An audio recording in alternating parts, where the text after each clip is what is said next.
It was December 17th, 2001, when the dark shaman sat atop Blue Mountain with a friend listening to POD's Youth of a Nation. She then turned the radio off and looked sharply at the dark shaman, asking, "You know it's the end of the world, right?" The dark shaman looked at her and dismissed her concern, telling her she was crazy. She insisted, "No, think about it. Jet 11 Iraq, Afghanistan, think about it." He shook his head and got out of the truck, deciding to walk away for a moment. They found themselves in a park on top of Blue Mountain, enveloped by towering trees that overlooked the city below.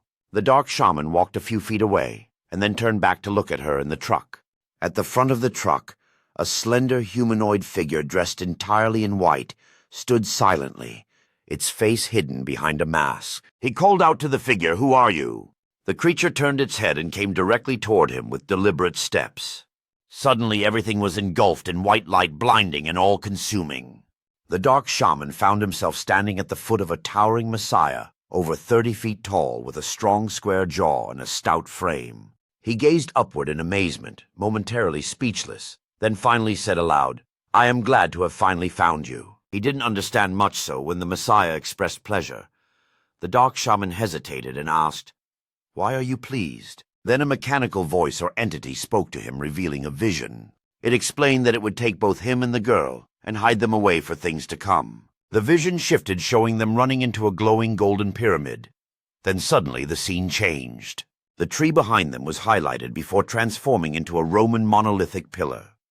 Then the pillar slowly shifted into a different form around them. They found themselves within a temple, its ceiling and floor woven into a sacred space with the dark shaman in its midst. Then everything disappeared, and he was standing again at the foot of the messiah, the white light gone.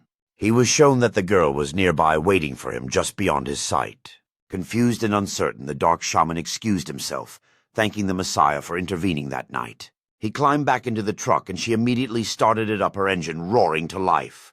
As she pulled away, the dark shaman looked back and saw the worry etched deeply on the messiah's face. In that moment, he sensed unspoken fears about what was to come, and the weight of the night pressed heavily on his heart.